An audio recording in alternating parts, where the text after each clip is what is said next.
Thank you for your patience. Thank you. Good evening, everybody. We're going to go ahead and call to order the County Planning Commission for September 11th, 2023. If you'll please call the roll. Commissioners Borja.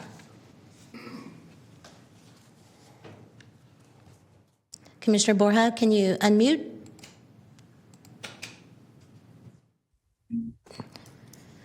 And we're calling roll, Commissioner Borja, and we do see you there.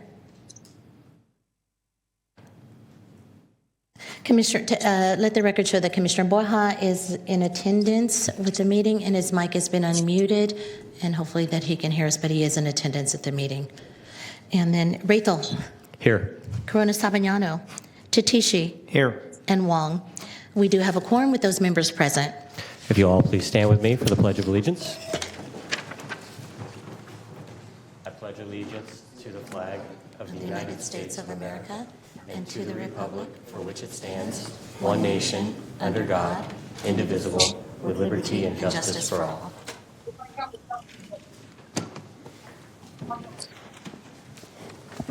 And if you'll please make the announcements for this evening. The county fosters public engagement during the meeting and encourages public participation, civility, and use of courteous language. To make a public comment, please complete a speaker request form and hand it to the clerk. This is solely for those who are physically in the room and chambers. The chairperson will call your name when it's your turn to make a comment. To make a teleconference public comment, please raise your hand. And we would ask that you mute your mics. For those who are attendees and or presenters, please mute your microphone so that we can't hear you in chambers. Thank you so much. So to make a teleconference public comment, please raise your hand in the Zoom by pressing *9 at the appropriate time. The clerk will unmute you so that you may make a comment during the public comment portion of the meeting. The time limit as set by the chair, which is 2 minutes. Will be the same as in-person comments. You may also send a written comment to boardclerk@saccounty.gov, and your comment will be routed to the board and filed in the record. All right. Thank you all for bearing with us with these joyful hybrid meetings. First off, before we get much further, I want to make sure we can hear you, Commissioner Borja. It's going to be tough to run a meeting if we can only hear two of us. I'm here, sir. Thank you so much. I hope you can hear me as well. We can. Perfect. All right. We got 3 commissioners that can hear and speak. So we're going to start this evening. We've got a request to continue item number 3. So we'll hear first on what that request is. Okay. Good evening. Jessica Brandt with Planning and Environmental Review. We do have a request from our zoning administration team to move or to continue their item, which is the zoning ordinance amendment and administrative amendments related to supportive housing to the September 25th meeting. Thank you so much. Do we have any public comment on item number 3 this evening? And we do not have any public comment on item 3. Perfect. Lydia, I did see one. You did see one? There was a chat. Oh, and it's for, I'm sorry. Tamika, can you please promote the person who's in the chat for item number 3? And that would be Kara Newman. That is Kara Newman. Thank you. Hi, can you hear me? Yes, Kara. Go ahead, please. Okay. Let me start with, there are probably 2 other people in the chat who also want to comment on item 3. If you give them a minute to respond, they'll bring along their information too. So item 3, the renaming, redefining the supportive housing rehabilitation center element. I'm in a neighborhood where there's going to be an immediate issue with some of the definitions for supportive housing and rehabilitation center. We have a person who's trying to put in a 50-person, either supportive housing or rehab center in an AR1 zone. And we're going through the definitions and descriptions and not seeing anything that limits the number of people who can be in one of these houses, particularly, facilities in a residential area. We're seeing that 6 and under is available, but 7 and up, and this one proposes to be anywhere between 20 and 100 people, is not being covered by what's being proposed. So I'd just kind of like to raise a flag on that. If you'd like to know the neighborhood or anything like that, it's in Orangevale. And you have heard from us before about this, but please, this is going to come up, and it's not covered so far as I can see in the descriptions. Thanks. Thank you.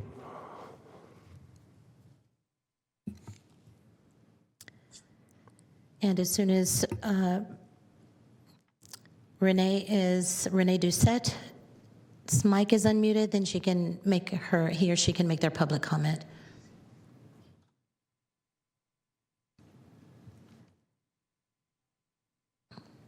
Hi, can everyone hear me? Yes, we can hear you. Go ahead, please. Thank you.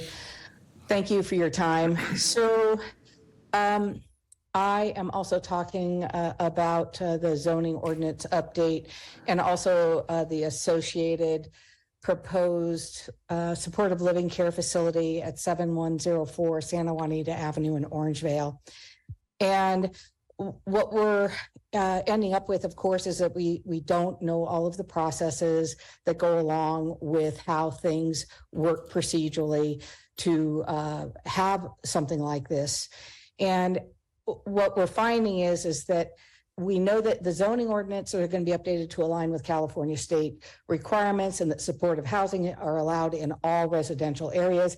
However, we're on a narrow road and with no sidewalks, no street lights, no sewers. And we also have a autism school within 240 feet of this facility, proposed facility.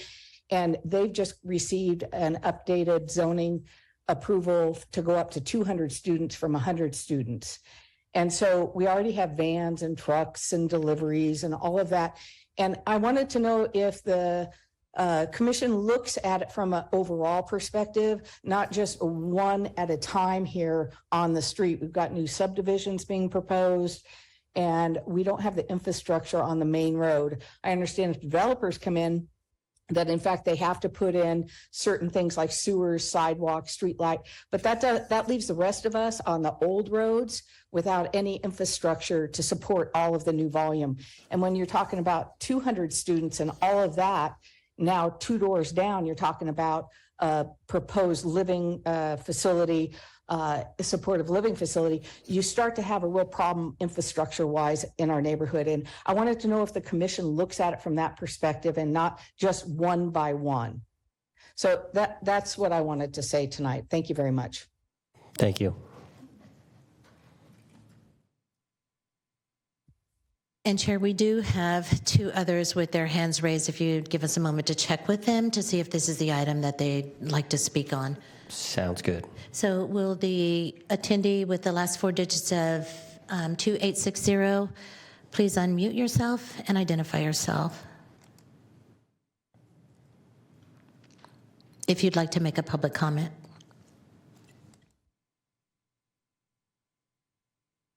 Hello there. My name is Timothy Wheatville, and I live at 7120 Santa Juanita Avenue in Orangevale.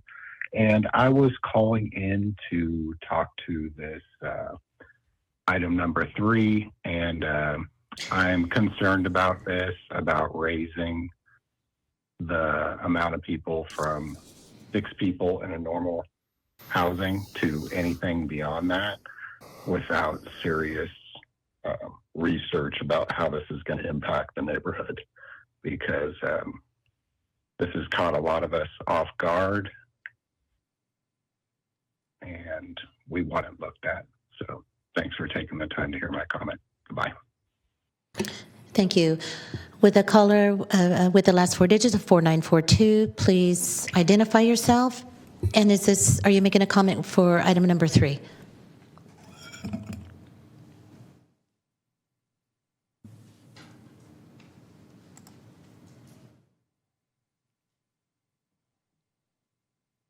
Hello, can you hear me?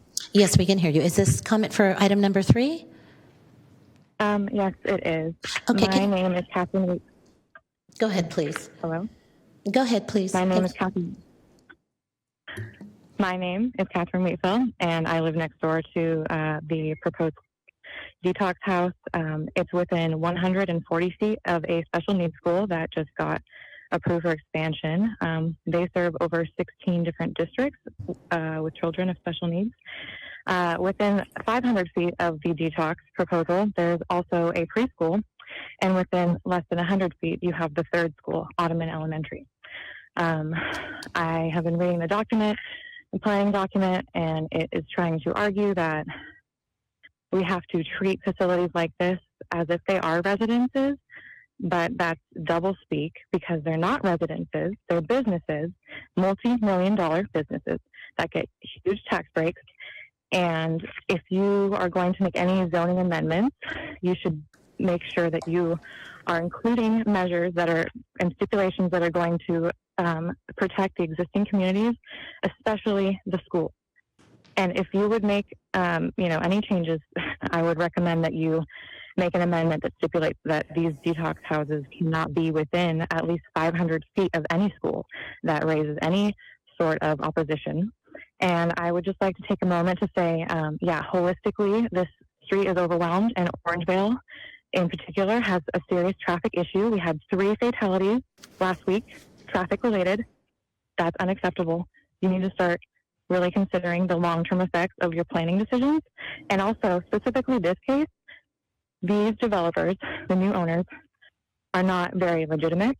They've been threatening towards neighbors. They've been evasive, and they have not been following the proper planning processes. So I would not suggest letting them go forward in this specific instance, but also more broadly to protect other communities and to lay a healthy and a safe precedent for future communities. I don't think that any facility that is doing this sort of business or this sort of service or whatever If you could want to make call your it, closing should comments be- now. They should not be within 500 to 1,000 feet of schools. Thank you. Thank you.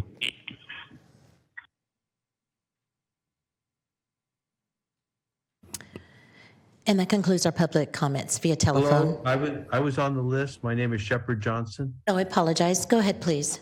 Yeah. Thank you for letting me speak here. I'm also concerned about the project on Santa Juanita, and I quickly briefed the agenda and backup supporting information, and it sounded as though there's sort of the goal is to have it comply with or the supportive and other housing project, group living projects to sort of act as to be treated like a normal residential situation. But that's complicated because how do you, when we were zoned 1 acre, which is one family, and let's say there's maybe 2 to 8 people in a family, suddenly these people can put on 50, 100 beds. How do you consider that a normal residential setting? And then we get the byproduct of all that higher density. And as you know, as planners, density is critical for planning. So how you wrestle with that, I don't know, but I think density and compatibility with residences has to be taken into consideration, just like you'd like next with one of these projects next to you. So we understand the use, we understand the need, but if it's going to be residential and similar to neighboring residential, then density has to be an issue. The other one would be architectural guidelines, fencing, view corridors, privacy for neighbors. In the county, the architectural review isn't as stringent, and therefore, but these projects with 2 stories and 50 units next to a single family home can have a major impact on privacy, security, and so forth. So please take that into consideration. Thank you.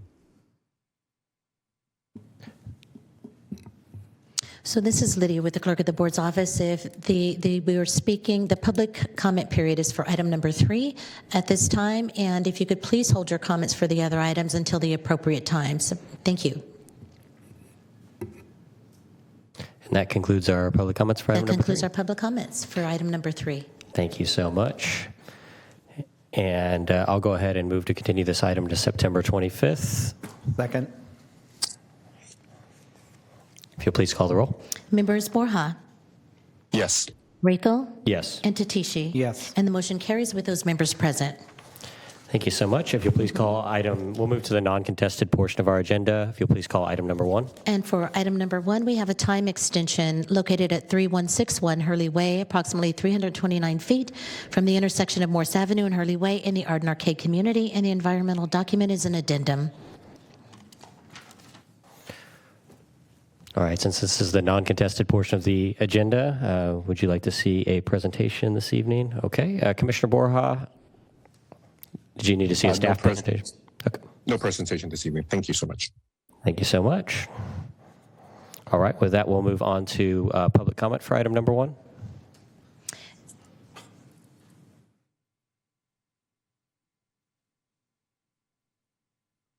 And we believe there are no public comments for item number 1 at this time. Thank you so much. We'll go ahead and close public comment and move on to deliberation. I will move staff recommendations. Second. All right. Any discussion before I call for a vote? All right. Please call the roll. Commissioners Borja, Yes. Rethel, Yes. and Tatishi? Yes. And the motion carries with those members present. All right. That moves us on. Will you please call to item number 2? We are going to move this to the contested portion of the agenda this evening, as we do have multiple public comments on it. And for item number 2, it's a tentative subdivision map, a use permit, special development permit and design review located at 4904 Manzanita Avenue at the northeast corner of Manzanita Avenue and Bourbon Drive in the Carmichael Old Foothill Farms community. And the environmental document is a mitigated negative declaration. Good evening, Commissioners.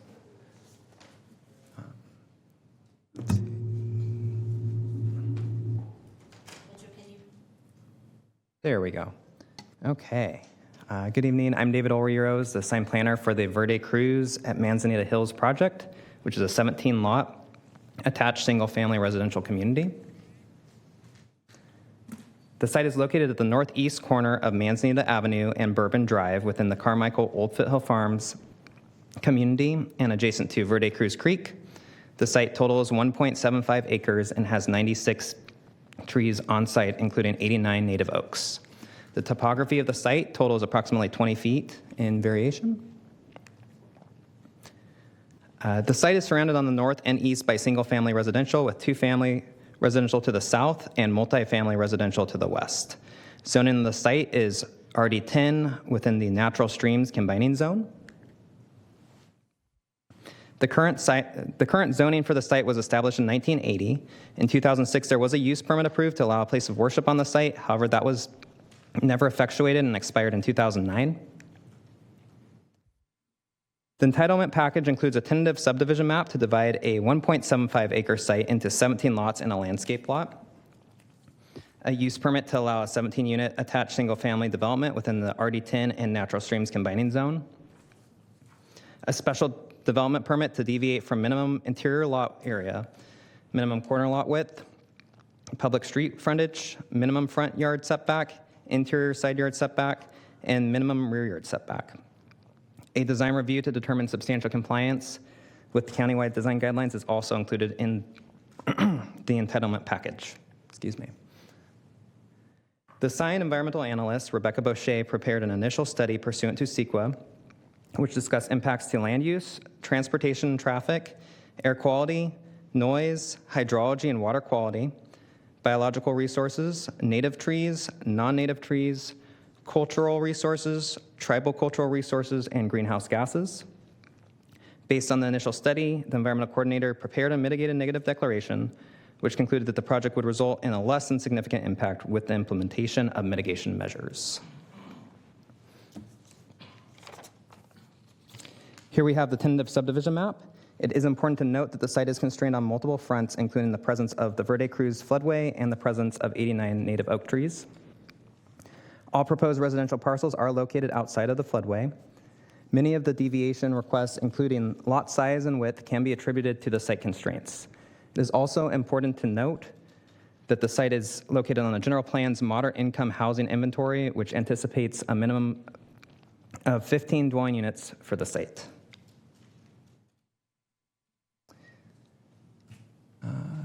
Here we have the site plan. As earlier noted, the project proposes 17 attached single-family units. Staff has worked with the applicant to introduce additional amenities to the site from the originally submitted site plan. These amenities include a barbecue area, raised boardwalk through Oak Woodlands Nature Area, and additional bicycle parking. The project provides 2 parking spaces per unit plus 8 unassigned community guest spots. And consistent with policy L7 of the Carmichael Community Action Plan, the project has not been gated. The Manzanita Avenue frontage is proposed to have a 6-foot tall CMU wall, while the Bourbon Drive frontage is proposed to have a 2-foot CMU wall with a 4-foot tube steel fence on top. The mixed material was a response to concerns raised by the DRAC that the project was segmented from the surrounding community. The project would also result in the installation of Class A sidewalk improvements on both Manzanita Avenue and Bourbon Drive. Here we have the landscape plan. Each unit does provide a backyard area that will be the responsibility of future property owners to landscape. The project does propose a removal of a total of 31 native oak trees, which will require mitigation. An additional 29 native oak trees have been proposed for removal due to defects or are below the minimum 6-inch DBH for the requirement of mitigation. Here we have the elevations. The buildings are Mediterranean in design and total 3 stories in height. 2 floor plans are proposed, one with 3 bedrooms and one with 2 bedrooms. And each unit has a ground floor garage and workshop with a bathroom. The DRAC reviewed the project and did recommend denial of the project, noting that the project did not have enough amenities and was closed off from the surrounding community. Staff and the design review administrator worked with the applicant to address these comments. Given the project's nature as a housing project and the associated limit on the maximum number of hearings, the project was not taken back to the DRAC. However, both the design review administrator and staff recommend that the project be found in substantial compliance based on the project revisions subsequent to the DRAC, which included the addition of the amenities and the reworked wall along Bourbon Drive. The CPAC also did recommend approval of the project. And the project is consistent with the general plan, community plan, and zoning code, including the natural streams combining zone as conditioned. It is consistent with the moderate income housing inventory's call for a minimum of 15 moderate income units with 17 units proposed. It is compatible with surrounding zoning and land uses, and there are no significant environmental concerns. The project was also supported by the Carmichael Old Foothill Farm CPAC, and while not recommended for approval by the DRAC, the project was revised based on the DRAC's comments, and it is recommended by the design review administrator and staff that the project be found in substantial compliance with the countywide design guidelines.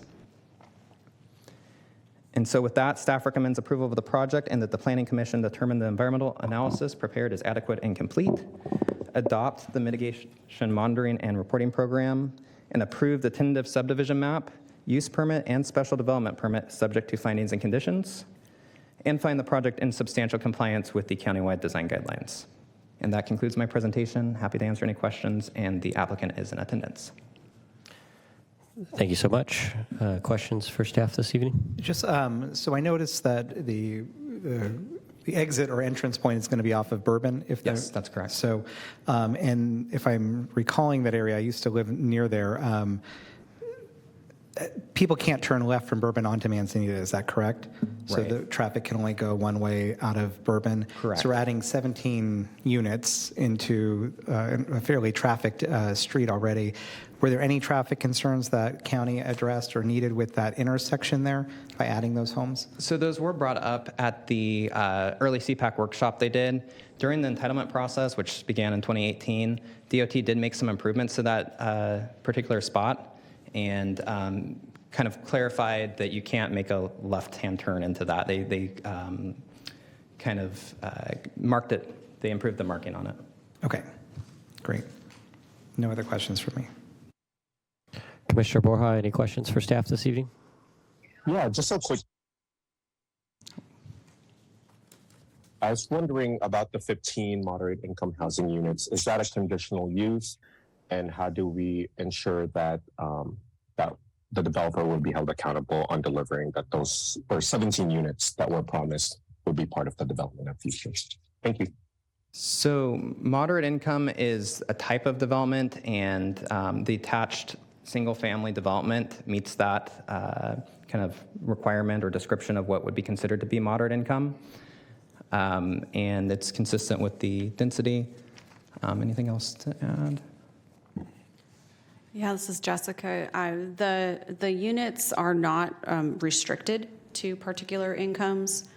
We have in our planning documents the hope that this would be developed in a manner that would support housing affordable to those with moderate incomes. And this is a type of development that would support that level of affordability. So that's why we're considering it consistent, but these aren't restricted in any manner. How could we consider them to be consistent yet not, put a checks and balances? I guess that's where I'm having a little bit of confusion. I am very supportive of moderate and accessible housing. I do understand from the developer standpoint that they would need to recuperate some of the costs and investments.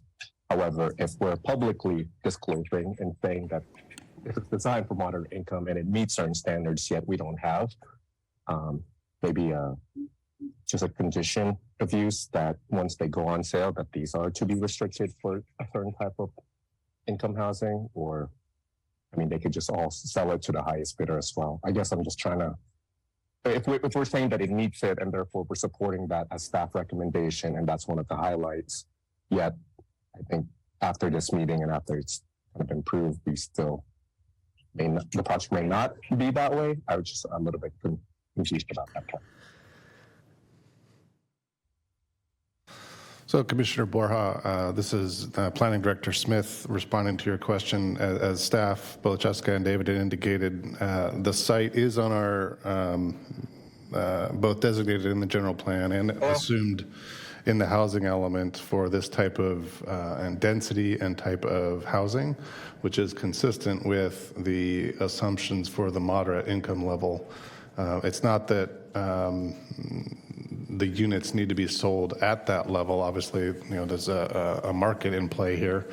If it was an affordable development project or affordable housing project, we'd be having a different conversation, obviously, and we would want to clarify that this would be deed restricted, subject to the affordable housing ordinance, but that's not the case here. Understood. So it's just more of a guidelines and a recommendation that because there has been precedence and based on what you had mentioned, or at least what I've heard, that it meets certain criteria.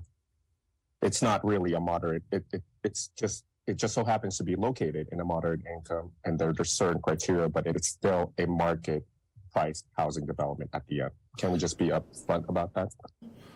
That's entirely accurate. I would go one step further to say that our vacant land inventory assumes housing at all income levels, not just extremely low, very low, and moderate. We actually have above market rate categories as well in the housing element. But your statement is correct. Okay, thank you. Any other questions for staff? All right, thank you so much. At this time, I'd like to invite the applicant up. And I'll go ahead and have all of the applicants this evening stand up. We're going to get you all sworn in at once. Anybody who's going to speak. Anyone who's going to speak, we'll get you sworn in all at once.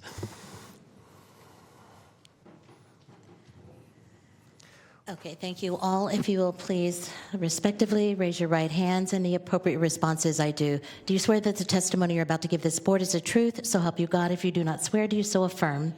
I do. And when you come to the podium, if you'd please state your name and for the record and make the statement, I have been sworn. Thank you. Thank you, everyone. Thank you, and good evening, or good afternoon. My name is Maria Wong. I'm with Wong & Associates. I'm part of the development team, and I have been sworn. And with me this afternoon are Nick Potacek, who represents the owners group, and Mr. Steve Sutton, whose firm did the architectural work on the project. I want to begin by thanking staff, both current and past, who have worked very hard on this project. As David said, he's not the first planning manager on the project. I think we've gone through maybe 4 during the life of this project. And during that time, the project has evolved, both in respect to responding to the challenges, the site challenges on the project, but also to comments that we received from agencies, from the public, from different reviewers. We think that the project that we have tonight to present to you is an improvement as that process has evolved over time. I did want to go back to the affordability question that Commissioner Broha raised. It has always been the intention of the owners group to provide a product that would be that would provide an opportunity, excuse me, for first-time buyers or first move-up buyers to get into the housing market.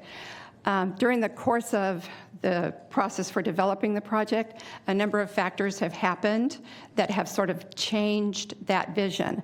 These are all outside of our control. So as David mentioned, there are a number of site constraints. There's a lot of coordination with outside agencies.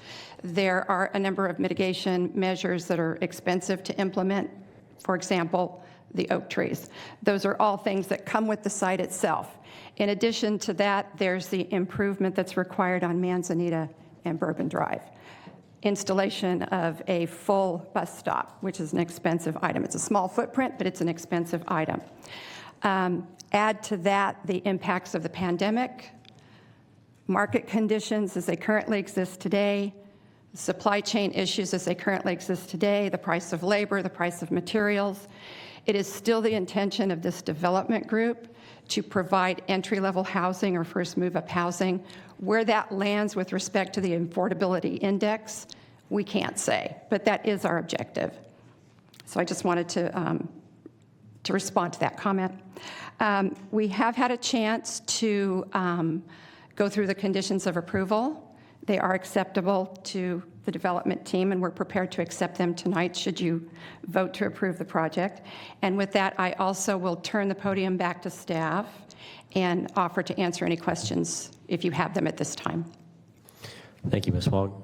Questions for the applicant this evening? Commissioner Borja, any questions for the applicant this evening? Not today, thank you. Thank you.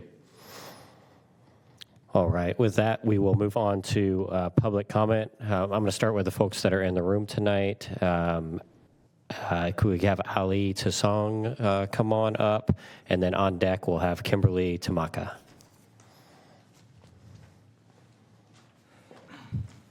Hello. My name is Ali Tosang, and I've been sworn. I live on Samuel Court, which is adjacent to the location where they're building these 17 homes. Several things concern me. First one is the heritage of the oak trees that make that environment so special to us when we purchased our homes. Also the wildlife that lives there, like the turkeys, the peacocks, the squirrels.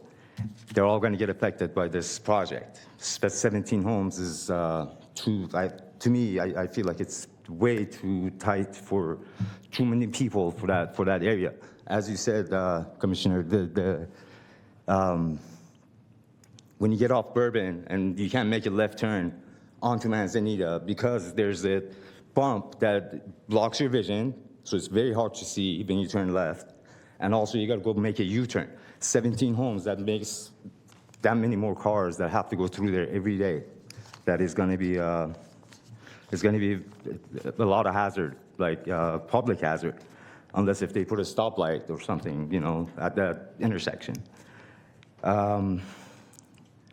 Noise is going to be another issue. I mean,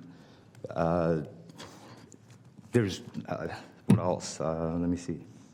I wrote them all down. Sorry, I get nervous when I talk in public. And during the drought, we lost a lot of oak trees in that area. at least 4 or 5 of them, like on between me and my neighbor's house. And that's like one of the things that attracted me to Carmichael, to that area, because because of the oak trees. That's how. Thank you so much. And Ms. Tamaka.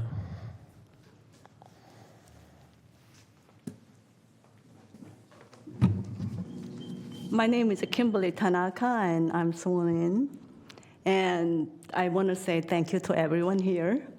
And I live in 4847, so basically I'm just facing my left side. From my living room, I will see the new housing that they are going to be developed. And like Commissioner said, that Bourbon is basically, it's not the 2-car driving. It's just a 1.4.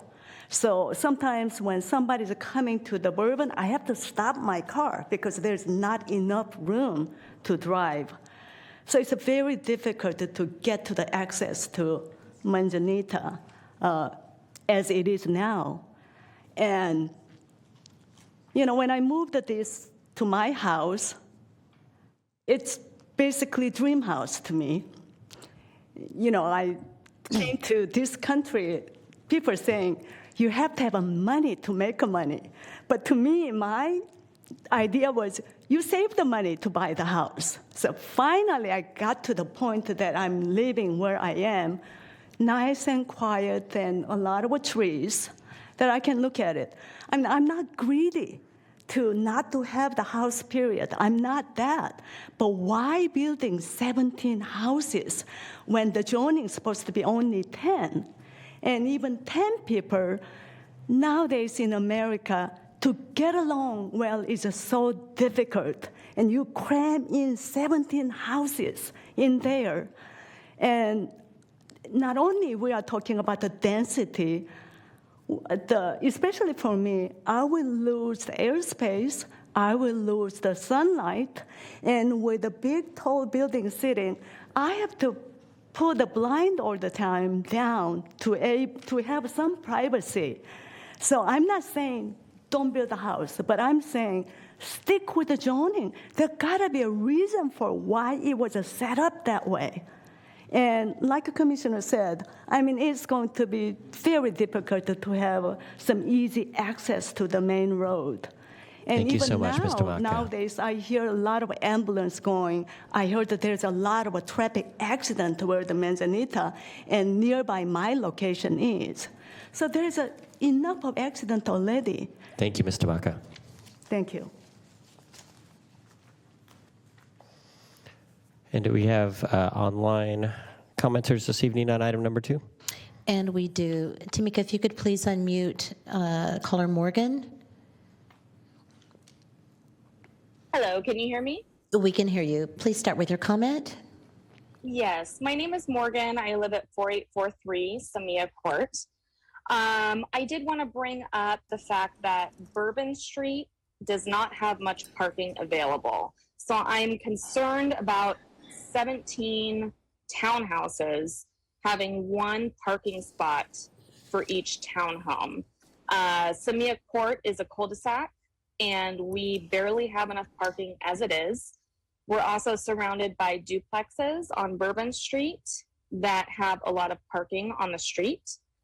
I also second the comment about the trees. It's a beautiful area that I think a lot of us moved here for. One thing I would like to bring up as well is that the local turkeys that are wild, they do lay their eggs in that area. So that's concerning to me. We all enjoy the turkey population. So I just wanted to bring those comments up. Thank you. And Commenter Yuri, can you please start with your comment?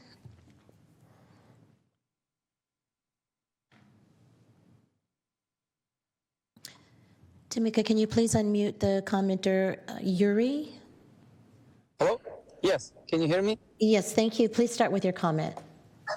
My neighbor's pretty much cover everything. Just 3 of them that was online, and 2 of them that's in there to just cover everything. Concerns I have too with the number of the building, and then it's close to our houses and the space there and the trees.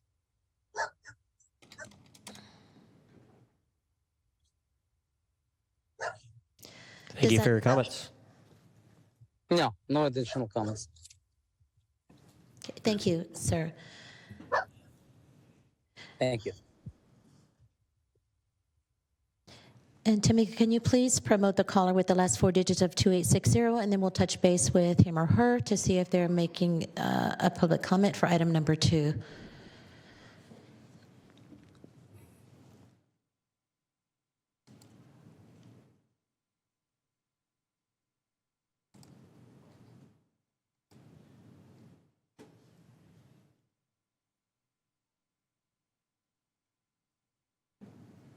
Hello there. I wish to speak on the regular public comment. No comment on this agenda item. Thank you. And sir, which agenda item will you be making a public comment on, please? I was thinking that just item number 3. I'm not sure if that was completely over or. Yes, we apologize. Item number 3 is, the public comment period is closed for item number 3. We do have a public comment period for item number 7, which is public comments, if you'd just like to make a general comment. Yes, item number 7. Okay, then once that item is called into, read into the record, then we will open it up for public comment. Sir, if you'll just please stay on mute and be patient with us. Thank you.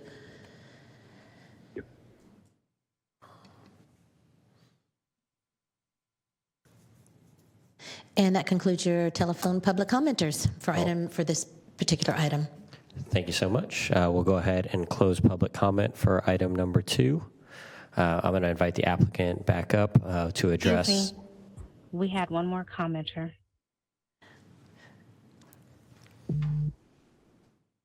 Hello? Yes, ma'am. Please start with your comment. Yes, my name is Carol Kellogg. I'm a realtor with Coldwell Banker Realty, and I will be representing one of the homeowners in the cul-de-sac adjacent to this project. My question has to do with the Samia homeowners' property values, and I'm concerned for them because of the density that this will create for them.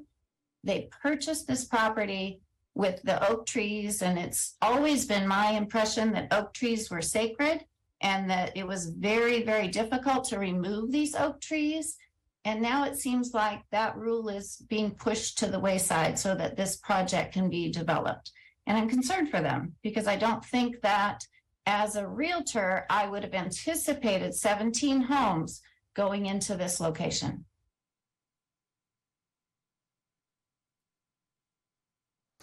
Does that conclude your public comment? It does. Okay, thank you. And Tamika, are there any others who have come through? That was the last comment. Thank you so much. You're welcome. And that concludes our public comment period, I believe, for item number 2. Thank you so much. You're welcome. And at this time, I'd like to invite the applicant back up to address some of the public comments or concerns this evening. Thank you. Excuse me. So these are all concerns that we've heard during the course of developing the project. I think one of the things to keep in mind, and we've had this conversation with staff several times, the zoning designation is such that in a perfect world, there would be fewer impacts to the kinds of things that people are concerned about. For example, the number of trees that were being removed, would be fewer. The infrastructure requirements, the widening of the road on both sides of the project would maybe be less.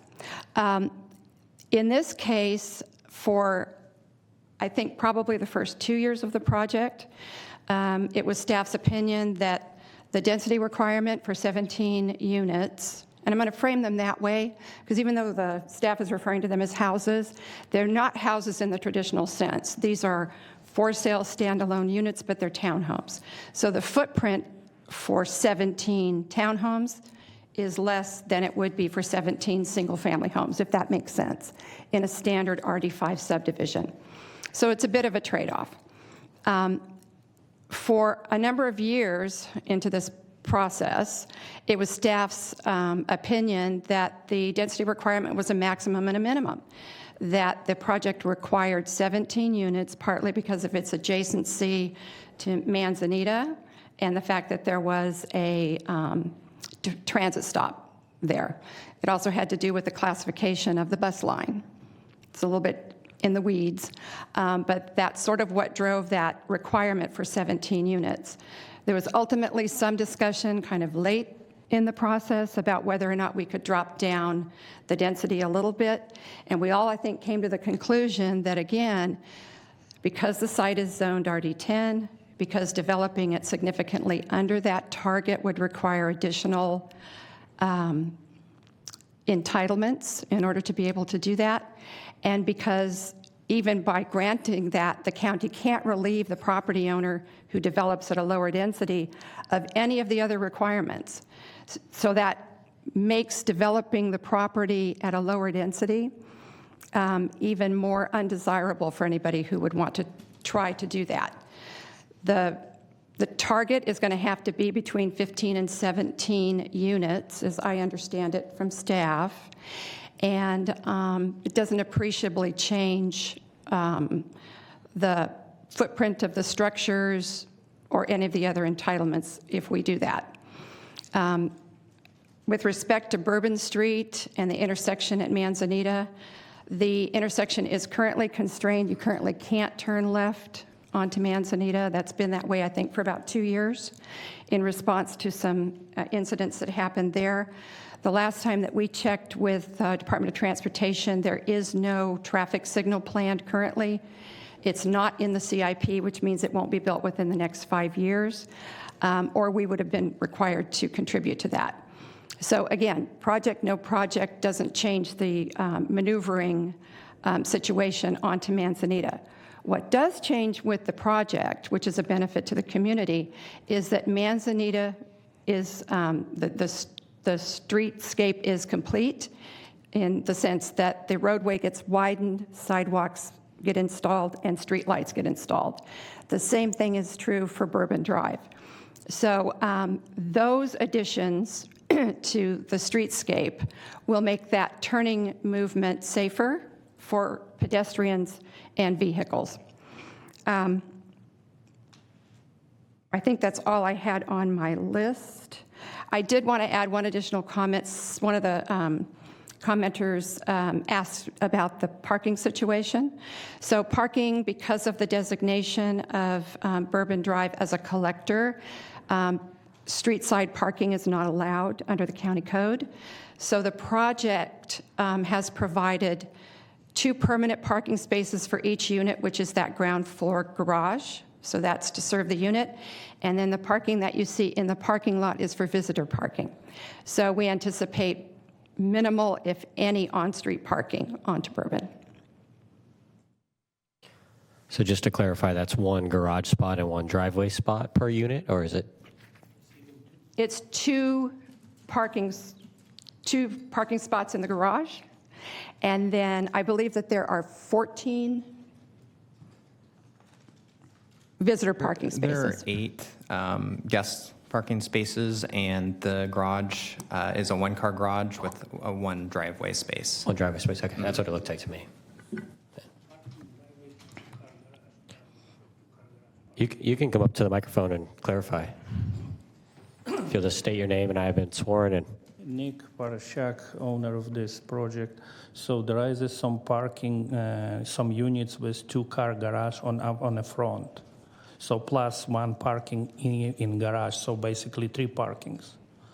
So this, well, we do not plan to park car outside these developments at all. Thank you. And regarding trees, just Maria forgot, there is those trees old and dangerous. So if you look how it's falling down, there is already arborist report will tell us how many are dying.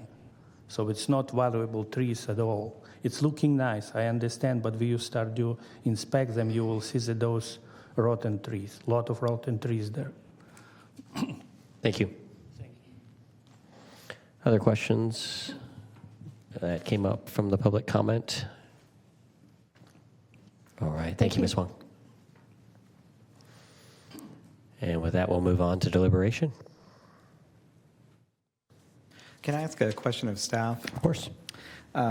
So along Bourbon, I guess it would be Scotch and Rye also intersect near there by around Samia.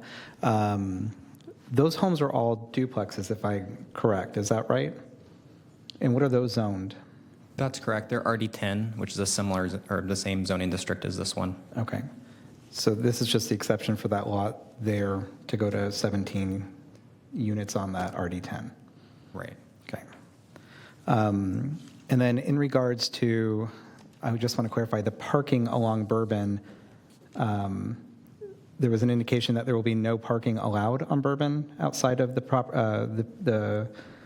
group. Right now, I don't believe there's any no parking or no stopping signs there. So I just want to clarify, because I thought I heard the applicant say that there will be signs or they'll be denying parking along Bourbon. I do not believe that there are no parking signs currently on Bourbon. Are you asking for Manzanita as well, or? Well, Manzanita's, there's no parking along Manzanita. I'm familiar with that. I'm asking because it sounded like, if I heard the applicant right, that parking will only be limited to on-site property and that anything on the development of Bourbon would somehow be no parking. Did I hear that right?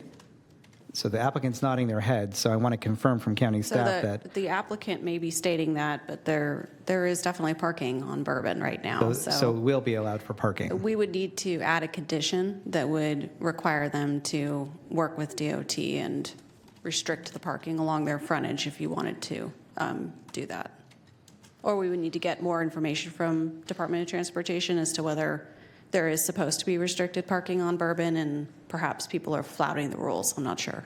Okay, because I mean, my history on Bourbon has been a number of cars park along the street consistently and constantly. Yes. Of what's already there. So adding 17 more homes, I am curious as to whether or not that street can sustain what is already parked there with 17 more families moving in.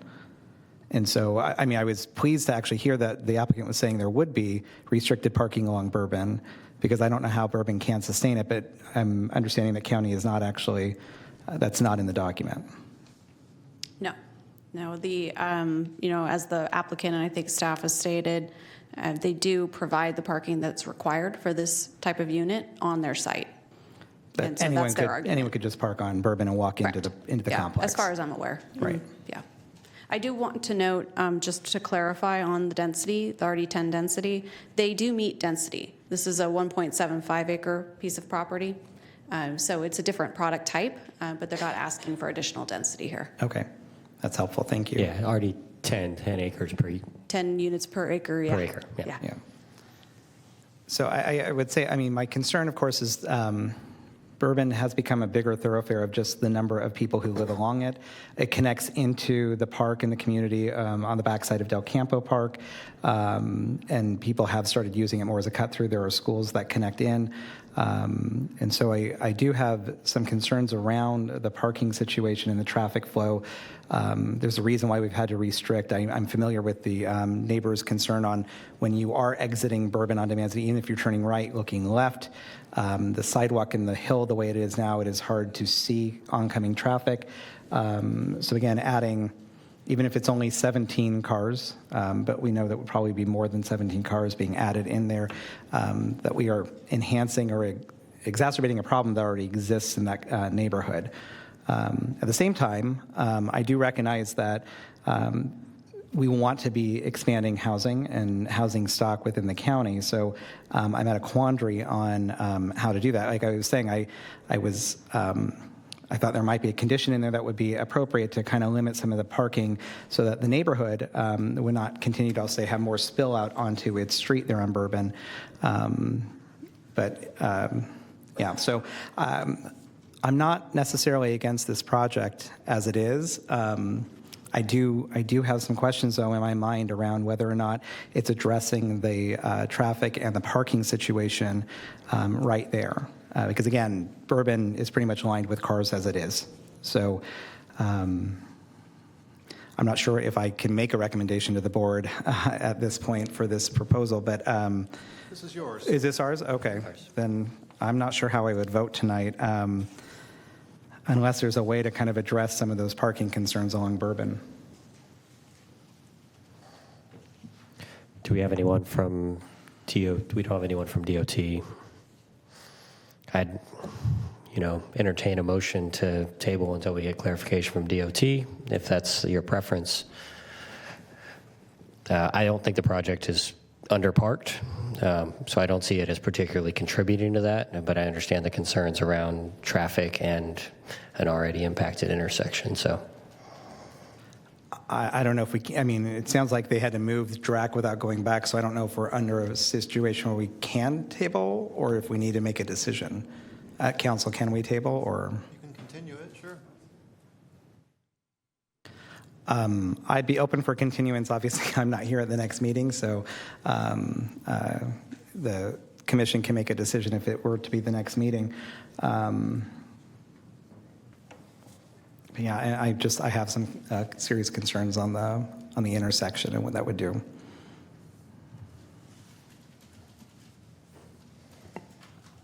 I believe the applicant could be open to a continuance if this seems like an area of concern. I might request that if we could hear from all the commissioners tonight in case there are any other items that the applicant could look at and perhaps address before bringing the item back. And then we could potentially look at either the next meeting, which might be actually a little too quick, or continuing to one of the meetings the only meeting in October as another potential too. So some options. Thank you so much. I'd be happy to go on the record with my thoughts. I think it's a tough site with natural resources, obviously also zoned RD10 since 1978, so it's been zoned for this intensity of development for a very, very long time. So I look at the project and I think that the project is a creative way to meet the density requirements.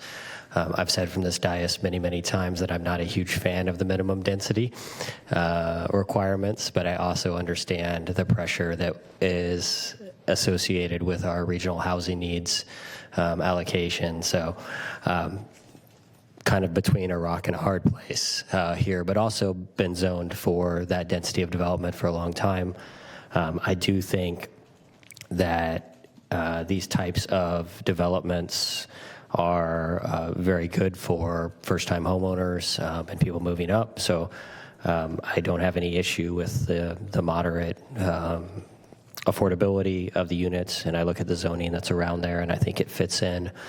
I do feel for the turkeys and the wildlife, but at the same time, that is there are mitigation measures in place to make sure the wildlife is as impacted as little as possible. So I don't have any other concerns, but since this is in an area that Commissioner Tatishi is very familiar with, that's why I suggested that we get clear answers from DOT and maybe take a pause and get a suggestion on how to minimize the impact or rework that intersection. If we're bringing down some natural barriers to visibility, it may increase our potential to allow a left-hand turn outside of that community too.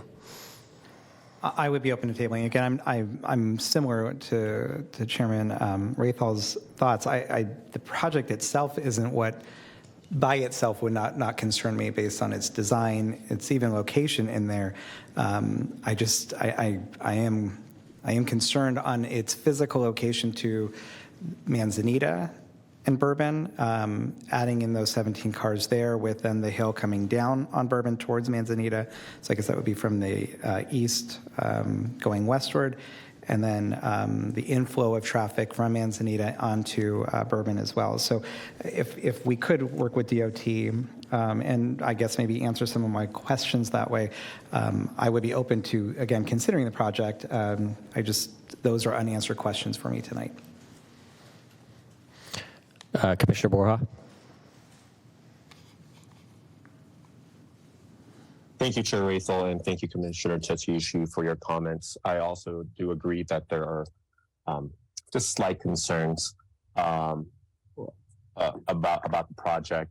First and foremost, on my thoughts, thank you to the applicant for kind of clearing the whole reasoning and at the very least the intent to at least have a number of different pricing units that can be approached at different folks from different walks of life. So I think that that's definitely a big thing, especially with the current economic standing that we have now. The second thing, though, that I was trying to kind of read and look at the mitigation was that there was a lot of mention about complete streets improvement, the expense of adding a traffic stop for RT.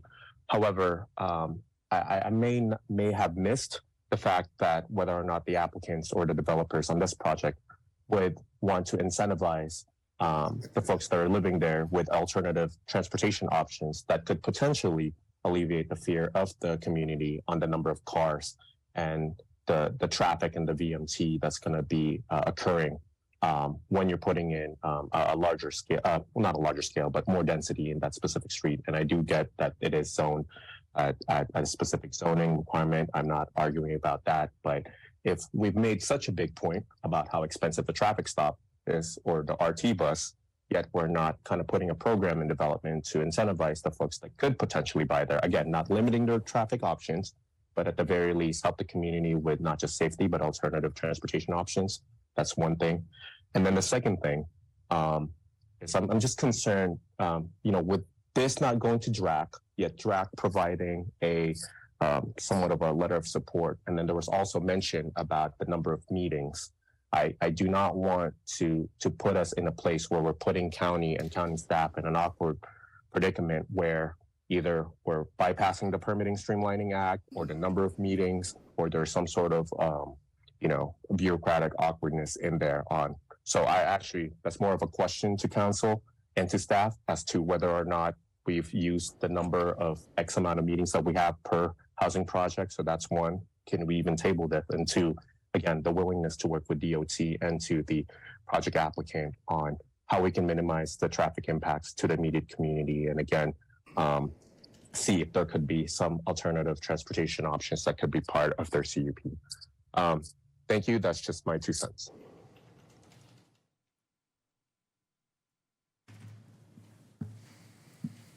I don't think there was one question there, I think, for council that was, I think you've already answered it. Yep, he's already answered. So we're okay with continuing the item. Council's okay with continuing the item. Thank you. It may be helpful to hear from the applicant. That was my next stop, so. We're in agreement. We were just talking amongst ourselves. There are some options. I think there will be an HOA associated with this project. So maybe some of the concerns that were expressed with respect to controlling parking on the street, that certainly can be built into the HOA covenants. They can also incentivize some ridership. I think what's going to happen naturally is that perhaps people are drawn to this particular development because they do want to get out of their car. They do know that there's going to be a brand new full bus stop right there. This bus line serves folks that come from Auburn all the way to Davis, so it's a well-traveled bus line. But certainly we can talk about building something into the HOA that would incentivize ridership even more. And we're happy to have the continuance. Thank you very much. Thank you. I would move for a continuance. Second. All right, we have a motion and a second. As long as we're putting things on the record, we're going to have DOT comment on the project. It looks to me like there's a significant sidewalk gap to the residential just to the south, which I think would also help alleviate traffic with this project when we have a bus stop that's right there that's going to be added, but we have a gap that isn't this developer's responsibility. It would be great to have DOT look and see what the timeline is to fill in that gap so these folks could walk down to their commercial areas. And will you please call the roll? And Commissioners Borja. Yes, and the continuance. Do we have a date, or are we just going to do a general continuance? Thank you so much. Staff would request November 13th. I know that seems far. Okay, good. The applicant's nodding. We have a very full agenda on October 23rd, and actually most of the materials are due this next week. So just working with DOT, I think will take a couple of weeks to get everything settled there too. So that would be staff's request. I'm comfortable with that. Okay. Motion and second, is that okay? Yes, second, and thank you. All right, so the motion is to continue to November 13th. Please call the roll. And Commissioners Borja, Yes. Raythel, Yes. and Tatishi. Yes. And the motion carries with those members present. Thank you. That concludes item number 2. At this time, we'll move on to item number 4. And for item number 4 on the agenda this evening is for a zoning ordinance amendment located within the Main Street District in the Carmichael Old Foothill Farms community, and the environmental document is an addendum.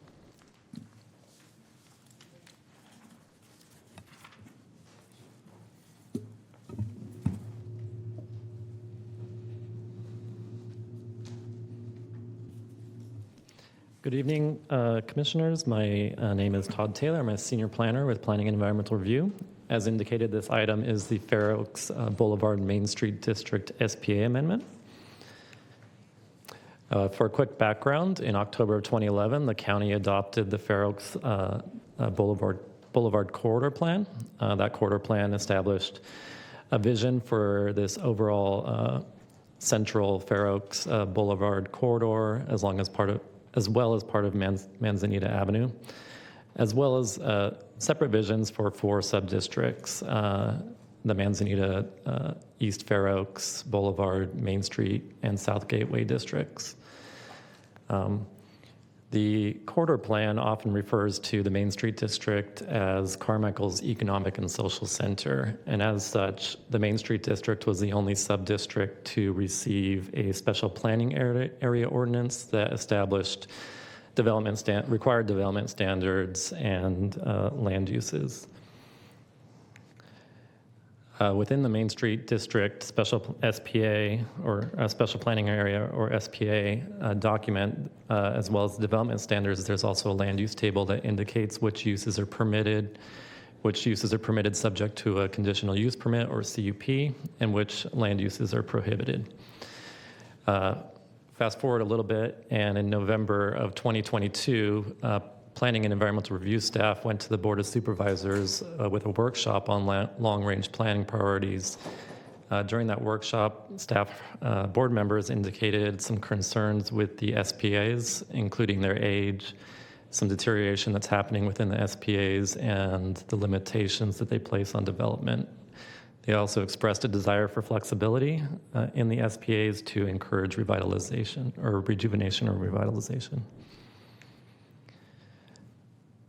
With that direction, the county has initiated this project, which is a zoning ordinance amendment to the Fair Oaks Boulevard Main Street District SPA ordinance, specifically the land use table, to allow drive-through retail, drive-through service, and car wash uses to occur subject to the issuance of conditional use permit by the Board of Supervisors. Also included within this amendment package are several corrections that staff identified through our zoning administration section as they have implemented the SPA. And those include minor corrections to include a planning director's determination, updating of outdated references. There was a sort of a comprehensive zoning code update, and so those previous references were out of date.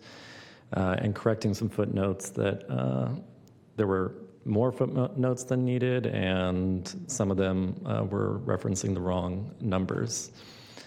We are also including a request to allow staff to make corrections to typos and pagination issues, internal references as we finalize the amendment and publish it, if approved, publish it to the county's webpage.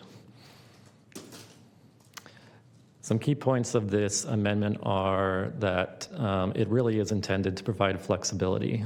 The amendment does not allow for these drive-through and car wash uses by right, but they do allow applicants to submit an application for a conditional use permit. Each of those applications would be reviewed on a case-by-case basis against our applicable adopted documents, which includes the zoning code development standards, the countywide design guidelines, and the vision, principles, and objectives of the corridor plan, which often speak to placing buildings along the edges of the boulevard with storefronts and encouraging pedestrian friendliness and comfort. So I want to just make it clear that even though this is a county-initiated amendment, as we see individual projects come in, counties or staff's recommendation will be based on those applications and whether they comply with the corridor plan and those documents, and staff's recommendation is not guaranteed for those individual projects. Each of those applications would be taken to the CPAC and your Planning Commission for review, and then ultimately go to the Board of Supervisors for approval.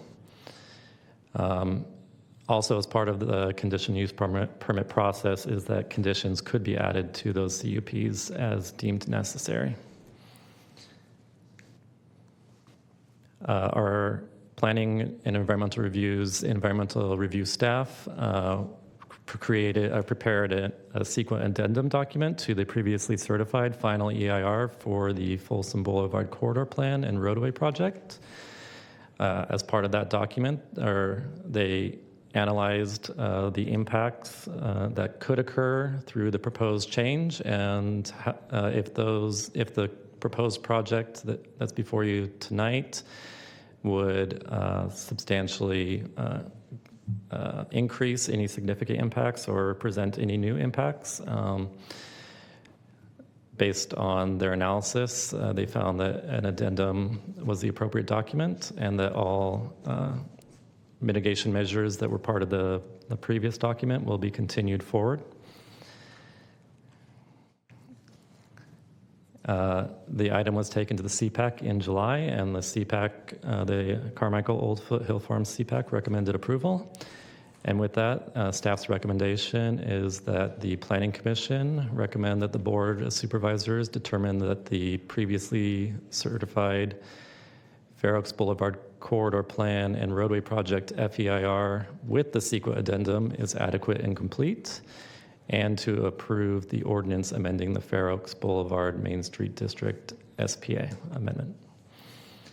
That concludes my presentation, and I'm available for any questions. Questions for staff this evening? Commissioner Tatishi, any?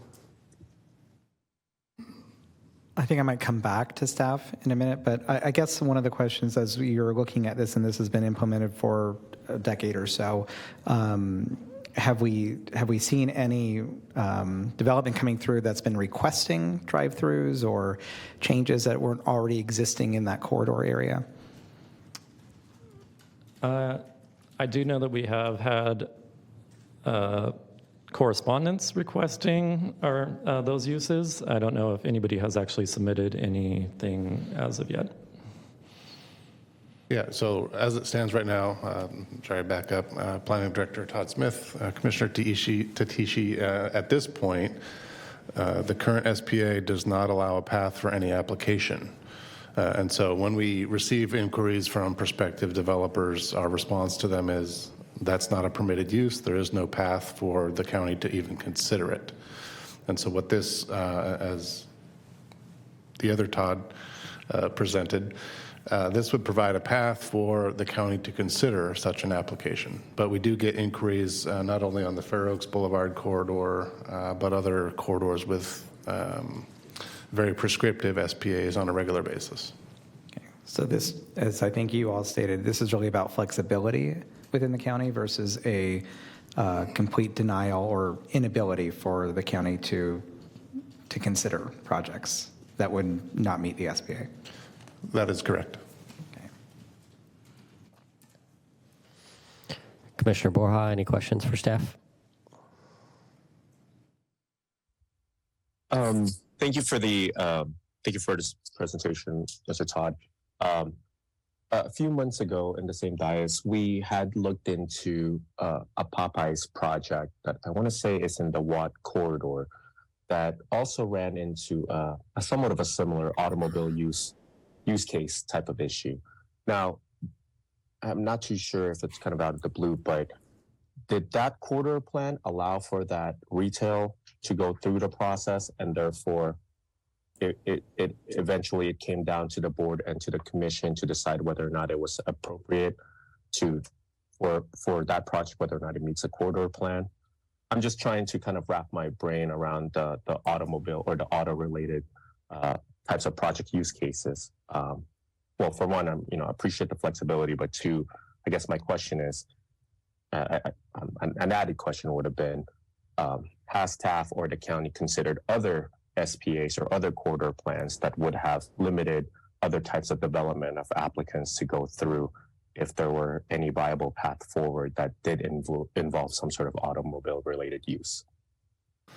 So Commissioner Borja, this is Planning Director Smith again. I'm just going to go by my last name just to make sure we're clear, because there are two Todds speaking tonight. To answer your question, yes, that Popeyes that you're referring to was in the North Watt Avenue corridor plan, which also has an SPA of the same vintage, roughly 10 to 12 years old. And what we find as staff, even those who have been here for a long time, is they're not all the same. So some SPAs may specifically preclude or prohibit certain types of uses, whether they're auto-oriented or other. Just depends on the specific process that an individual SPA goes through. In this case, in the Fair Oaks corridor, there was a lot of, and actually this is true for all SPAs when we develop them, there's a lot of outreach, a lot of community sentiment about the types of uses that are desired in the individual communities. We are, through to your question about other SPAs, we are currently working on the North Watt Avenue corridor plan SPA as well, to take a fresh look at it for other infill and housing opportunities. Mr. Taylor is also working on that project. And by Mr. Taylor, I mean the other Todd. Thank you. Thank you to the both of you Todds. I appreciate it. I'm just going to ask my question of the Todds to make it really unclear. Do we have any idea how many when I look at this area, I see primarily auto-oriented uses. Do we have any idea of how many non-conforming businesses are along this corridor? So I see like a storage, I see a Jiffy Lube, I see AutoZone. There's like it's primarily auto-related. I'll just answer that I'm aware of a Starbucks and a car wash that are currently there and a gas station. Other than I don't have a specific list. Yeah.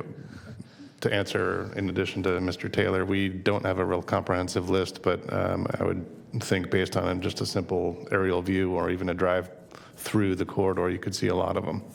And I would say it's also unique given the length of this corridor plan from north to south and slightly east to west on the easterly leg. The Main Street district is only a subset of the entire corridor plan, where there are these prescriptive and in some cases prohibitive land use requirements. For the remainder of the SPA and the corridor plan, the policies and development standards, et cetera, are voluntary, and it points back to the current zoning code. And that came about as a result of the very public process through which this one was developed. Next question. Conditional use permits are typically decided at the Planning Commission level, based just on my experience. And if the board's direction was to make these developments easier, then why would we recommend to have the conditional use permit approval level be at the board level for this SPA? I'll start with the concern. I mean, I think it goes back to this being Carmichael's Economic and Social Center, and the board did direct us to allow more development, but it's in a flexible way. So I think it's taking those decisions to probably the highest level so that it does take into account community concerns, and there are community concerns of, whether this is these are appropriate uses to have in this area that is called for to be pedestrian friendly and pedestrian comfortable and walkable. So I believe that is, the direction that we're going in to take it to the Board of Supervisors for approval.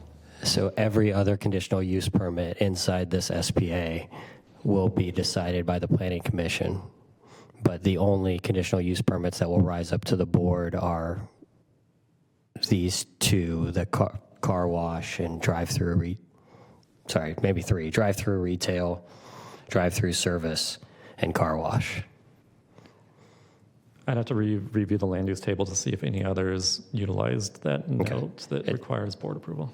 Yeah, it looks like it's just item, I was trying to figure out, it looks like it's just number 3. So drive-through retail, car wash, and drive-through service are the ones I see. So, but it is, I'm just wanted to clarify that it's calling out a separate process versus all the other conditional use permits that are here. That was by intention. That's correct. Okay.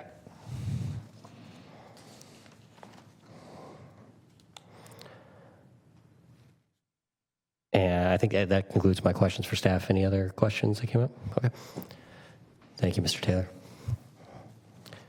And you guys are the applicant this evening, so that covers 2 birds with 1 stone, as they say, and we'll move on to public comment. We do have one public commenter in Zoom. If you could please ask Lori to unmute herself. Yes, I have unmuted. Can you hear me? Yes, we can hear you. Thank you. I'm Lori Moreno with the Carmichael Colony Neighborhood Association. Thank you for bringing this item forward and Todd's presentation. So our neighborhood association is very interested, as Todd talked about, in the social commercial character of the area and compatibility with the community. So we do appreciate this being elevated to board decision making when it comes to these particular uses, given how highly impacted we are with car repair shops and sort of lower, less social commercial centered activities, and then also a lot of abandoned buildings. And on that note, we understand the abandoned building issue is also undesirable. So we, are open about introducing such a change if we do have some measures taken to limit the density of such activities, or some consideration by the Planning Commission and CPAC possibly together in how we might think about the densification of such uses, given we want this to be a walkable, improved corridor in the long run. So yeah, on that note, we are a generally depressed location other than Milagro Center and that, that development over there and some recent commercial and service activities. We have mostly abandoned buildings. So I think, I just want to reiterate that's important that we turn that around. I don't know if car washes and the development standards that are traditional to those in the code, and also drive-through services and their development standards are really maybe the standards we should be aiming for if we let these come into the community. I was wondering if there is room through the CUP process to introduce additional development standards, or if we're stuck with the ones currently in the code that Todd cited. That's a question for, I guess, staff. If you could just elaborate, is this a time to introduce standards that are special to go along with our SPA, or can that be accomplished during the CUP time? And can we look at density restrictions of these uses so we don't have, I don't know, some sort of drive-through densification in our area. And I think that, oh, and I would like to add one response to a question. Did we get any proposals in the area? I think a year and a half ago, there was like a restaurant drive-through proposed in an abandoned building just past, I think it's, what is that road? Marconi, a few blocks down from Marconi. Thank you so And much. that's the end of my comment. Thank you.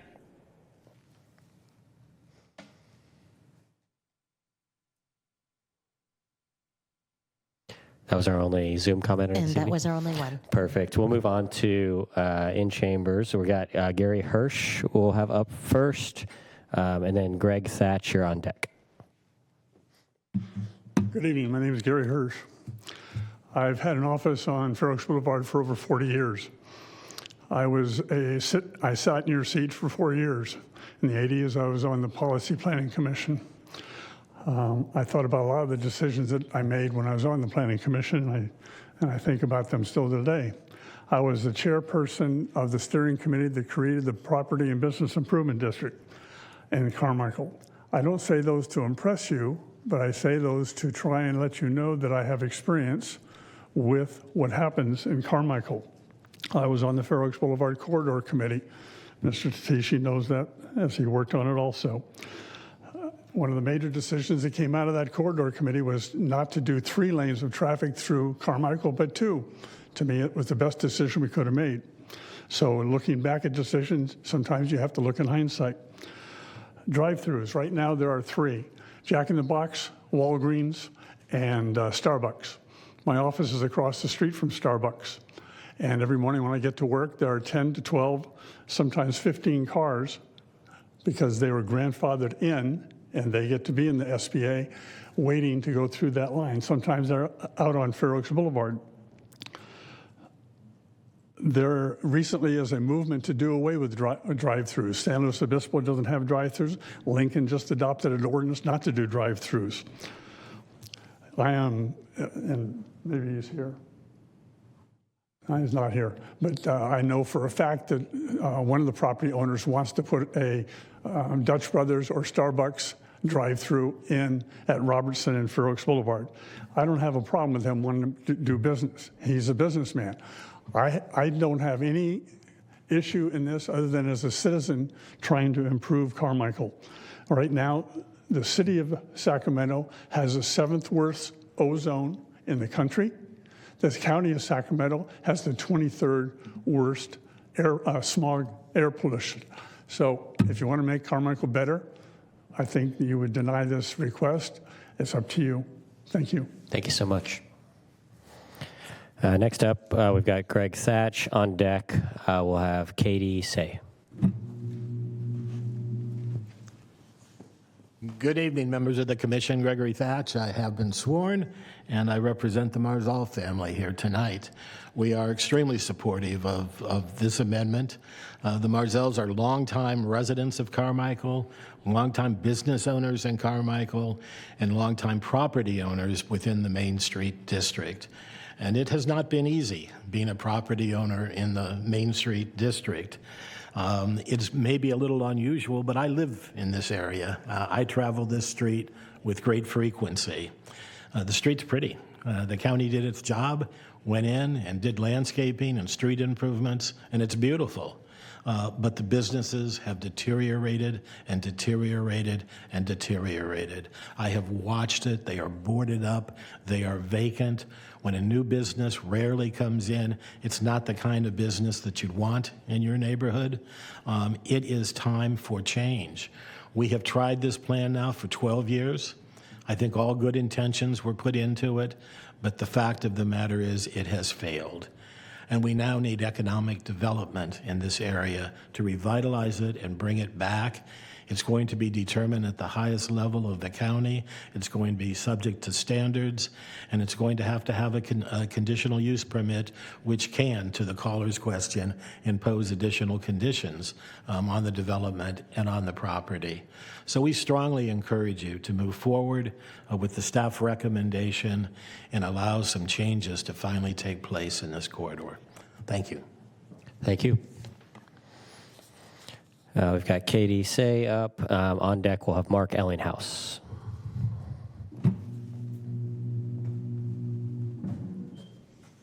Hello, I'm Katie Say. I've been sworn. I will keep this short and sweet. Basically, I second everything Greg said, and I am in support of the amendment. I, too, live in Carmichael and feel this would be really good for revitalization of Carmichael. Thank you. Next up, we've got Mark Ellinghouse, and on deck, Annie Marzell. This thing's great. Hi, I'm Mark Ellinghouse, and I've been sworn. I'm a licensed attorney, but representing myself, not a client or my firm. I'm here to support the addendum to the SBA. I process a large volume of commercial real estate transactions, and COVID changed the way we do business. Businesses have to be able to stay open, even though people can't necessarily be present. So the fact that the current SBA precludes drive-throughs means businesses that need drive-throughs to do business don't want to go in there. And so if you allow the current circumstances to continue, businesses don't want to invest in this area. So for the betterment of the community, to encourage investment, to encourage change for a community that's experiencing blight, that can't support a 99-cent store, I think this addendum is critical and urge your support of the addendum. Thank you. Thank you. Annie Marzell, you're up, and I've got Nick Blois on deck. Good evening, and thanks for lowering it. Mark is much taller. Anyways, Annie Marzell, I have been sworn in. Thank you all for being here tonight, and I'm the person that Greg Thatch referred to. Born and raised in Carmichael, business owner. My father started our company. My brother and I are carrying on the family business. We just want Carmichael to get better, as everybody has said. I think there's a lot of opportunity here. And, Lori mentioned the abandoned buildings, and Mark and Greg referenced them as well. And it's hard to see that while the street is beautiful and there's a lot more opportunity. So thank you for your consideration. We appreciate you, and have a good night. Thank you so much. And Nick Blois, sorry if I'm butchering your last name there. Thank you, Mr. Chairman. My name is Nick Blois, like voice. Okay, I'm a lifelong resident of Carmichael, over 50 years. I am here in support of the modest change to this SBA.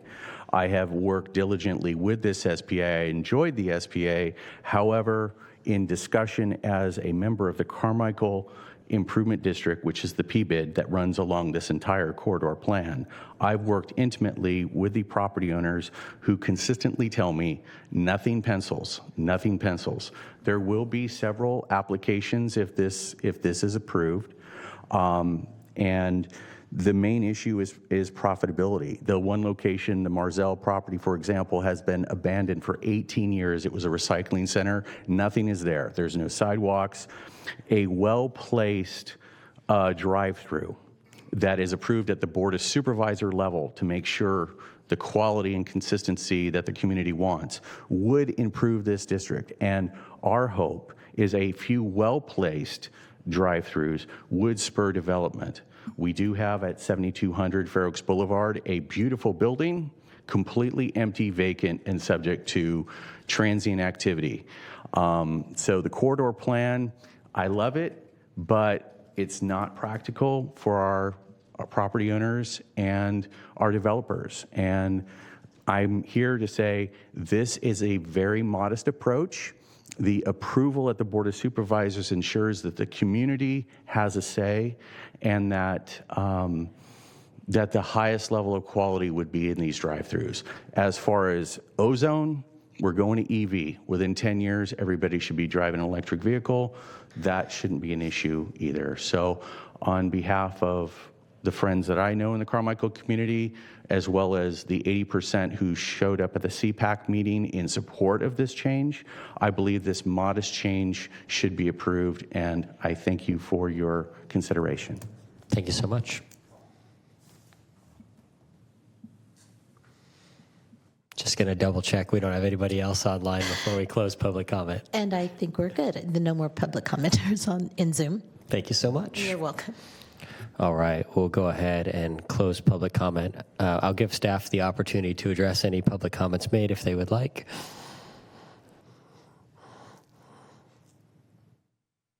I think we're not proposing any changes to the development standards as indicated with the conditional use permit process. Each individual site can look at what the impacts are related to each proposal and see if any conditions need to be added to those. As we indicated earlier, there are no active applications, but we are aware of interest in these uses on the corridor. And I'll just ask one other question that kind of came up to me when looking at the use tables. There's a few other things that are not permitted. Did we talk through those other uses with the landowners or any other concerned parties to see? I'd hate to approve this and then be back here, 6 months from now going, well, we really need thrift stores. So do we talk through those other uses? I was not involved in any discussions with other property owners at this time.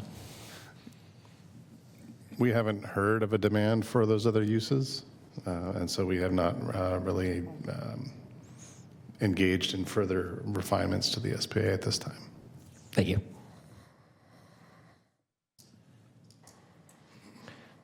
All right. Would you like to kick us off this evening? Sure. Thank you. And thank you to staff for the presentation and for bringing the item forward. This is I think, an important item for Carmichael. I've been a lifelong resident of Carmichael as well, been active in many different programs, including the Carmichael Community Action Plan, as was stated. And I do think there are opportunities within the plan to evaluate and test our hypotheses. And I think that's what this is about tonight, is looking at the plan as it was proposed. It's been over a decade, and asking the question, is it working? Are there changes that need to happen? And so when I look at this, I try to look at it from a sense of how do we find a both-and solution versus an either-or. And the current, SPA is an either-or. It's either going to happen or not going to happen, and right now certain things are not going to happen. And sometimes maybe that's the right answer, but I do think as we've been testing this for the past decade, we're coming to a place where I do think we need to look for a both-and. And so offering flexibility on this. It doesn't prescribe that everything will be allowable along this corridor. It doesn't mean that every drive-through application or car wash or future proposal is going to move forward. It just means that those can at least have a conversation with the county and with the community at large. So I think the proposal as presented tonight, and I do think actually keeping it at the Board of Supervisor level is appropriate to give the public and the community of Carmichael the ability at all stages, from the Carmichael Foothill Farms CPAC to the Planning Commission to the board, the ability to really commit to their desires as a community, make those voices heard, is appropriate. So I would be in support of the staff recommendations tonight. Thank you, Commissioner Tatishi. Commissioner Borja, comments? Thank you, Commissioner Tatishi and Chair Rayful. I too would be supportive. I think that flexibility is needed when we're making long-term commitments to the community. Being able to learn and understand that things do change and policies do shift and priorities do shift, but creating an ability for us to, like what Commissioner Tatishi said, have that ability to just start a conversation and still be able to look at all the other environmental impacts of any given project and still be able to put a significant CUP at that project to help incentivize perhaps lowering vehicle miles traveled, or at the very least incentivizing alternative modes of transportation that's not just gasoline powered to help lower the greenhouse gas emissions. If we can get to that happy medium, I will be in support. And thank you. Thank you for bringing this up, and thanks to staff for working on this item.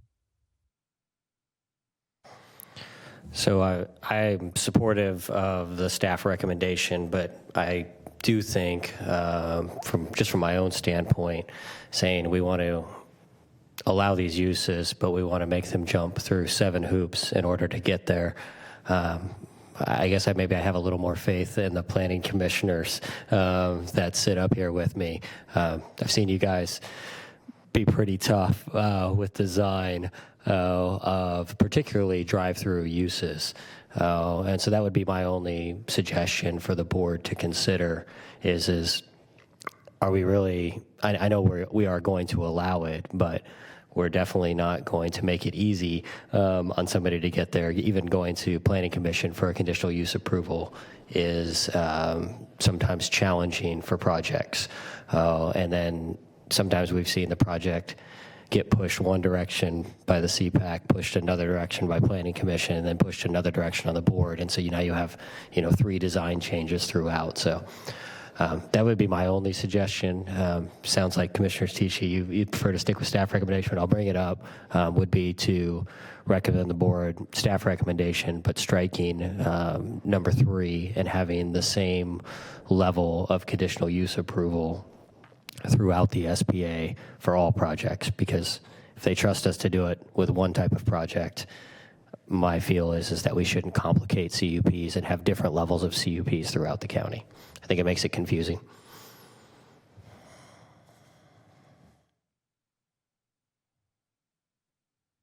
Thoughts? So I still am of the opinion that I would recommend to the board on these things because, again, I go back to this is still, I'll say, challenging a hypothesis that we put into play, and so I'm of the opinion that let the community have the opportunity to have the highest level make that decision for right now, and if at some point that changes, that's great, and hopefully, as my term expires here in the next few months, they'll get a better commissioner for Carmichael, and we'll be able to maybe move it down to the Planning Commission. But till then, I think let the board be a final check for the community so the community has that backstop. All right. Not seeing the support for my change, I'll entertain a motion. I'll move staff recommendations. Second. Will you please call the roll? Commissioners Borja. Yes. Thank you. Raythel? Yes. And Tatishi? Yes. And the motion carries for staff recommendation. Thank you so much. We'll move on to item number 5. And for item number 5 this evening, we do have the planning director's report. Good evening, Commissioners. Todd Smith here. I don't have a very detailed report tonight, but just want to mention that we have of our next 2 scheduled hearing items, they're looking pretty full, at least at this point. So we do look forward to your continued participation. Obviously, I don't need to tell you guys that. You're here.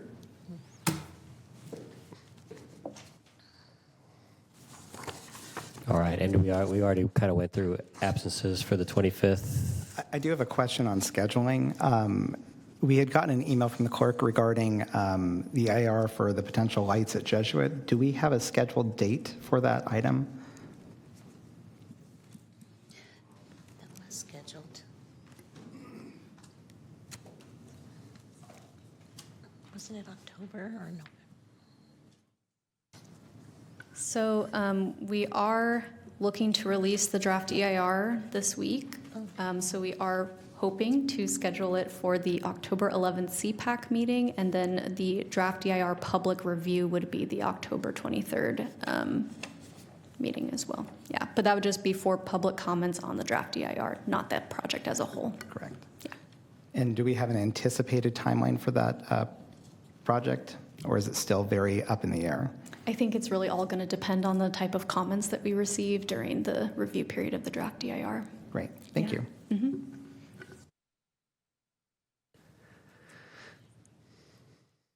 All right, we'll move on to miscellaneous scheduling items. I think you touched on one of them, so I believe we do have at least a quorum of 3 for our next meeting, which is September 25th. Again, head nods, great, thank you.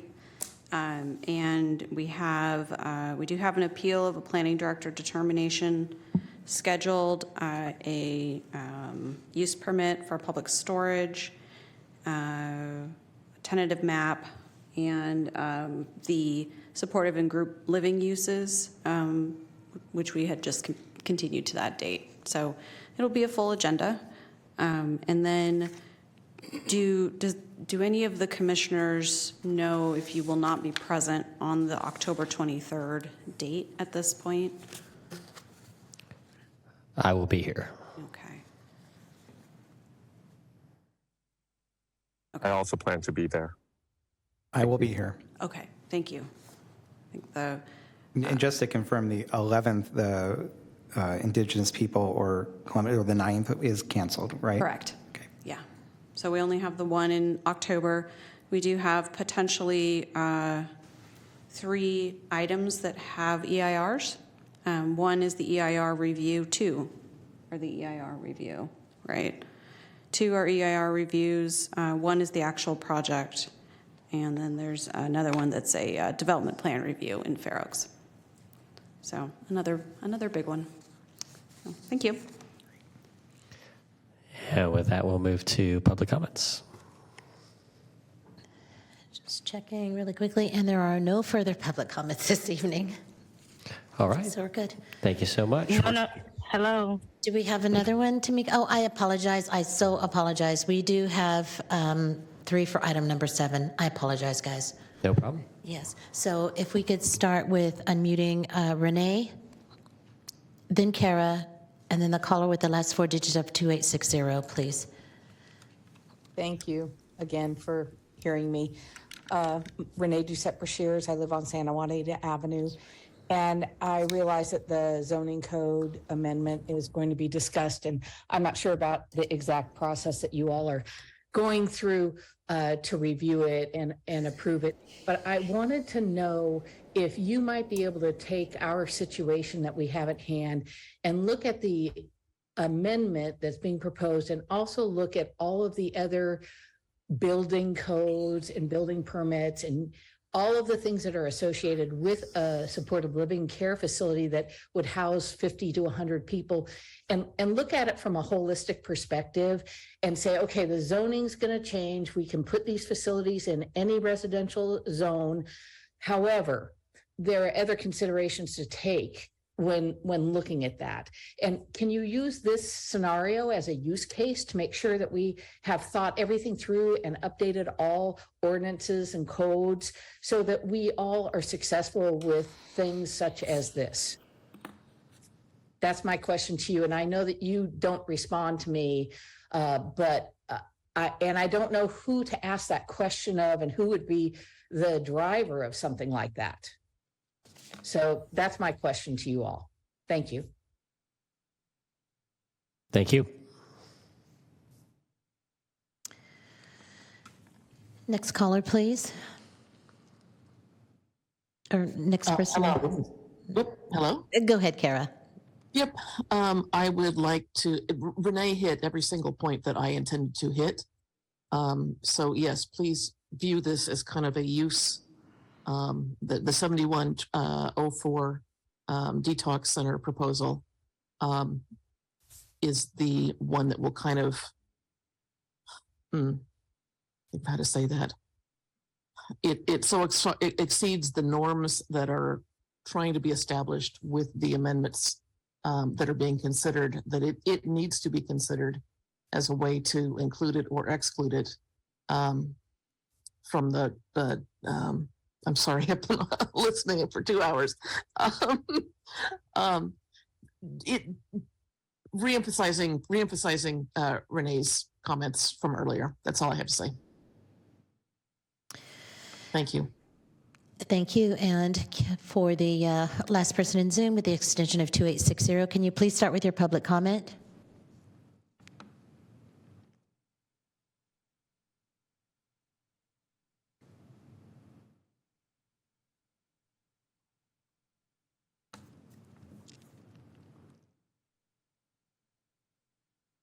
Hello there. My name is Timothy Wheatfield. Can you hear me? Yes, we can hear you. Go ahead, please. Okay. My name is Timothy Wheatfield. I'm sworn in. I'm the age of 40, family of 4, and I live at 7120 Santa Juanita, which is the north boundary to a proposed project for 7104. And I want to thank the Board of Supervisors for taking the time to hear my comment tonight. I was calling in today to voice my opposition to the proposed project of opening the large drug rehab facility at 7104 Santa Juanita. So It's egregious. it's egregious. The owners of the property have shown that they're bad actors and they've conducted themselves in an illicit fashion. They've changed the old site plan on an Exhibit A of the conditional use permit of the property without any approval, while conducting grading without a permit. They blew dust all over my house. Then when I asked them to stop, they sped up work and continued to work without permits. The building department has issued over 3 violations to the property since January. Now they're attempting to amend their old site plan. The code violations have received prove that they're bad actors. They're incapable of following rules and regulations. Any amendment to the property of 7104 should not be approved. They should have any previous conditional use permits revoked. This is the wrong area for a drug rehab facility, and these owners have shown that they're bad actors. The facility sits on top of a hill overlooking a school of children playing, and also overlooks my property where my daughter, who's 2 years old, is outside playing in her playset in a bathing suit. This type of facility should be located next to a hospital, a police station, for adequate care for all residents and surrounding neighbors, for everybody. I ask your attention to this matter and deny the request to place any sort of amendment on this parcel and revoke any previous conditional use permits. As a longtime resident and property owner in Orangeville, I can say this is not a good fit to Sacramento County. Thank you for your consideration on this matter. Thank you very much tonight. Yes, and it's been proven that they know the rules and Thank they you. also know how to break the rules. And thank you. We want Thank you, and that concludes our public comment period. Perfect. I think last time I had talked with, from this dais about the Santa Juanita project, we had talked about whether the conditional use permit was under evaluation. Is there any update on that at this time? I know it's complicated and a multi-agency issue. Yes. There isn't any update on the existing use permit. There was a determination that a proposed site plan amendment was not substantially compliant with the existing use permit, and so they couldn't move forward with some site improvements that they were looking at doing without coming in for a new use permit. But the applicants have not brought forward any requests at this time, and the last I've heard is that they are working to rectify some of the violations that were noted on the property. So they're looking, and right now, has staff looked at whether they are compliant with their current conditional use permit?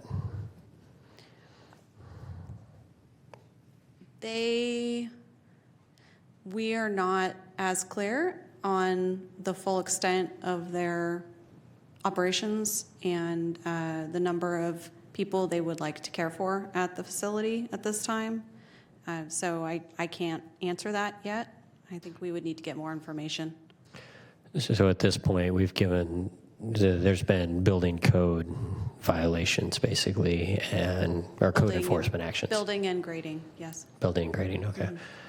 I think I'd like to see a review of their conditional use permit. It's been brought up many, many months. And so whatever information we can do to start that process would be much appreciated. Understood. All right. That concludes item number 7 this evening. That sure does. Perfect. Thank you all so much for your time. We're going to adjourn at 7:30. Thank you, everyone. Have a good evening. Good night.